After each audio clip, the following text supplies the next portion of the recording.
Energy Portugal 2024. Seguimos con esta cobertura exclusiva de Review Energy y vamos a hablar con las empresas más importantes del sector, en este caso de soluciones, y para eso tenemos a QBI Solutions. Nos encontramos precisamente con Esther García. Ella es la Head of Business Development de la compañía. Esther, muchas gracias por acompañarnos hoy. Hola, muchas gracias. Gracias a ti por dejarme participar en esta entrevista. Gracias. Esther, yo quiero que empecemos un poco hablando sobre esa digitalización que es tan importante para las compañías. ¿Cómo se está transformando en el sector esas digitalizaciones y qué oportunidades y desafíos se encuentran para las compañías? ¿Qué tan importante es? A ver, yo creo que la transformación digital es una realidad en el sector. O sea, ahora mismo, si no eres capaz de digitalizar tu empresa, no estás dentro del nivel que se te va a requerir de calidad para poder avanzar y crecer en un mercado que exige mucho, ¿no? Entonces, si no tienes una herramienta que te dé apoyo y que te proporcione ese crecimiento con una rapidez que si no tuvieras una herramienta digital no sería capaz de alcanzar, las ventajas que te proporciona son muchas. O sea, al final, tanto puedes crecer a nivel de necesitar menos recursos, que es un tema que ahora mismo está muy candente. O sea, al final las energías renovables necesita mucho volumen de gente trabajando en un momento muy concreto, que muchas veces encontrar perfiles que tengan el conocimiento para adaptarse al sistema en un tiempo muy corto es muy difícil. Las herramientas de digitalización te permiten ese aprendizaje rápido y que una persona que a lo mejor no tiene un conocimiento en eólico, pero sí en solar, pueda empezar a trabajar en eólico sin necesidad de saber todo sobre esa tecnología. Eso por un lado, y por otro, al final, como he dicho, hay multitecnologías. Antes una empresa era: yo soy de solar, yo soy de eólico. Ahora estamos en un panorama en el que tiene que haber multitecnologías para conseguir ese equilibrio de red y tener revenues que realmente permitan al activo tener rentabilidad. Y softwares como el nuestro, por ejemplo, te permiten gestionar una gran cantidad de tecnologías en un mismo tiempo e ir incorporando mecanismos de estandarización y análisis de datos que te digan: oye, pues mira, en esta tecnología tienes que mirar este KPI, en esta otra tienes que mirar este KPI. Y volviendo al tema inicial, sin mucho conocimiento puedes llegar a crecer en tecnología, en recurso, en volumen, en diferentes países. O sea, al final una herramienta de digitalización te aporta ese conocimiento a través del dato o a través de estructura de análisis, que si no las tuvieras no pudieras permitirte o no podrías permitirte ese crecimiento tan rápido en tan corto tiempo y ponerte a la vanguardia de otras empresas que a lo mejor pues sí se han digitalizado o han llegado antes a ese momento de digitalización. Entonces, realmente ahora mismo la digitalización es un hecho que nadie puede omitir, y si ya nos metemos en el mundo de las revenues, pues estimación de precios a futuro, curtailments, todo eso que te ayuda a un análisis de datos y traer fuente de datos de muchas áreas, de muchas empresas y de la parte regulada, pues al final eso te va a permitir decidir dónde tienes que invertir, dónde te tienes que conectar, modelizar mucho mejor tu project finance o tu modelo financiero, y al final vas a incrementar tu rentabilidad también, ¿no? Entonces vas a asumir menos riesgo y mediante todas esas capacidades que te da un software. Y además, acompañado también de esa digitalización, va mucho el tema de la innovación. ¿Cómo pueden las empresas mantenerse en la vanguardia con ese tema de innovación y qué tan importante es para el sector de las energías renovables?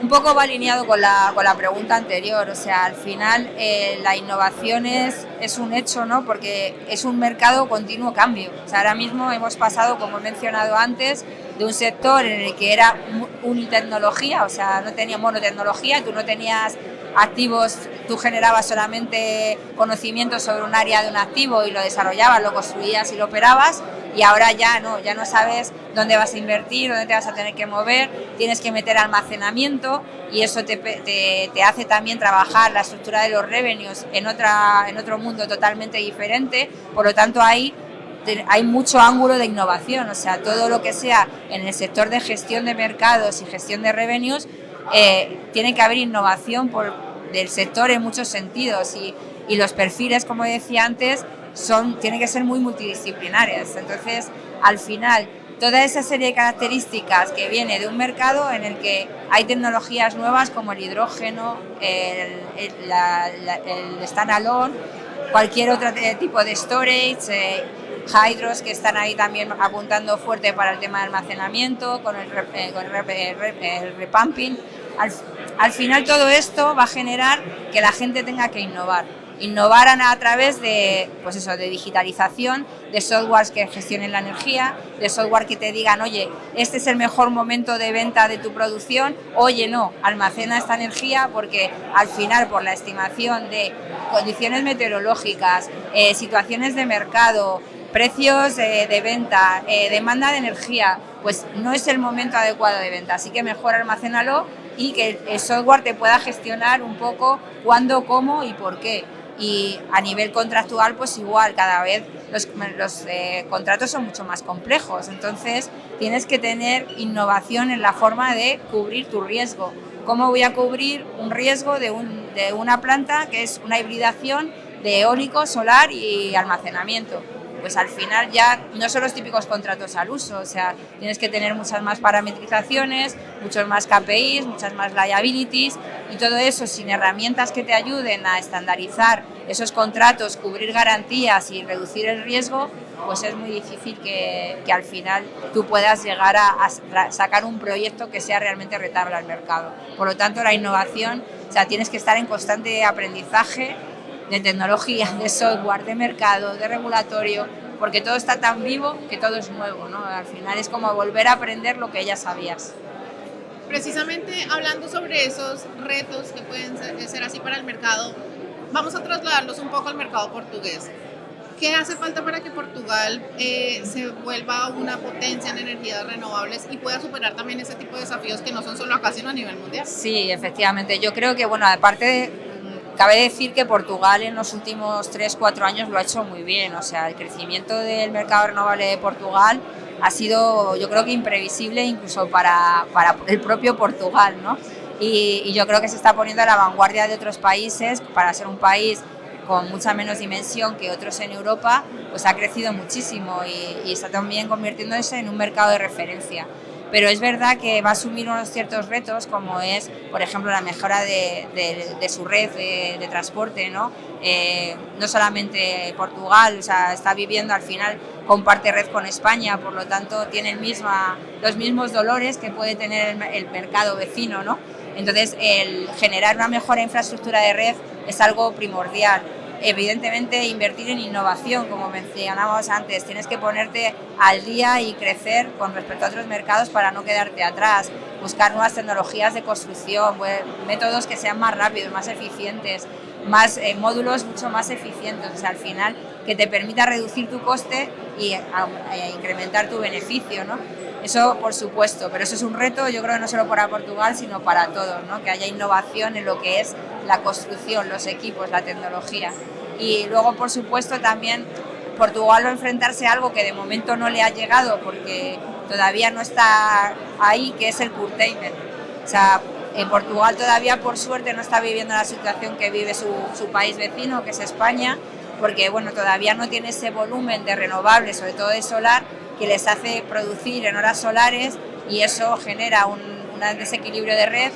Entonces, pues tiene que, igual que le pasa a otros países, como he dicho España, pues tienes que incrementar el balance, tienes que incrementar el consumo para producir ese balance de la red y que efectivamente los precios vuelvan a subir y se quede en una línea que todos queramos seguir en este mercado y los inversores quieran seguir invirtiendo. Y luego, por supuesto, la digitalización es otro vamos a decir, reto o challenge al que se va a enfrentar. Las empresas tienen que, dentro de esa innovación, tienen que integrarse en nuevos softwares que le permitan llevar una gestión mucho más efectiva, más rápida. Otro challenge que tienen es que al final, como es un mercado en crecimiento, pues no hay tanto conocimiento externo que pueda entrar dentro de las empresas y potenciar ese crecimiento. Entonces tendrán que invertir también en formación de gente joven hacia el área de las renovables que les permita tener ese recurso en el país y que les haga crecer, ¿no? Yo creo que más o menos son uno de los retos que todo el mundo estamos teniendo Y además, bueno, eso sumado al regulatorio, tanto portugués como también europeo, ¿no? Que nos tienen que ayudar, y eso no solamente a Portugal, yo creo que toda Europa estamos sufriendo esa paralización de la regulación que no nos permite crecer.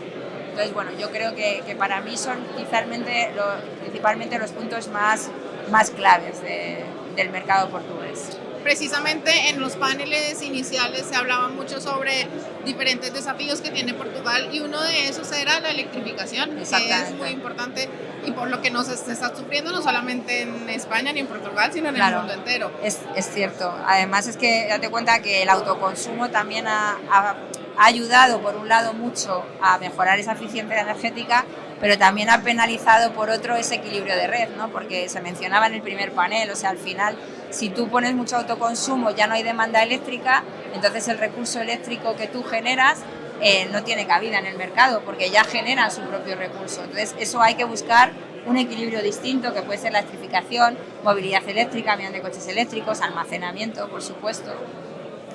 Y precisamente hablando de los paneles, la cuarta edición de Energear, ¿qué opinión te merece y cómo la están viviendo desde QBI? A ver, la verdad que yo creo que es mi segunda edición para mí de Energear. La primera fue el año pasado y sinceramente los paneles son de mucha calidad, siempre conseguís traer a gente que tiene mucho que aportar y mucho que decir en los mercados donde se produce Energear. Energears de otros países he estado también y la verdad que es un placer estar aquí y apoyaros en esta iniciativa y bueno, yo creo que cada año mejoráis un puntito, ¿no? Sobre todo con los panelistas y los temas que traéis a la palestra, pero es verdad que el mercado también da mucho juego para hablar de muchas cosas muy interesantes. Sí, y que cada año van surgiendo unos desafíos y nuevas oportunidades para el mercado. Exacto. Pues Esther, muchísimas gracias por estar con nosotros compartiendo las innovaciones de QBI y esperamos verte prontamente. Muchas gracias. Adiós. Chao.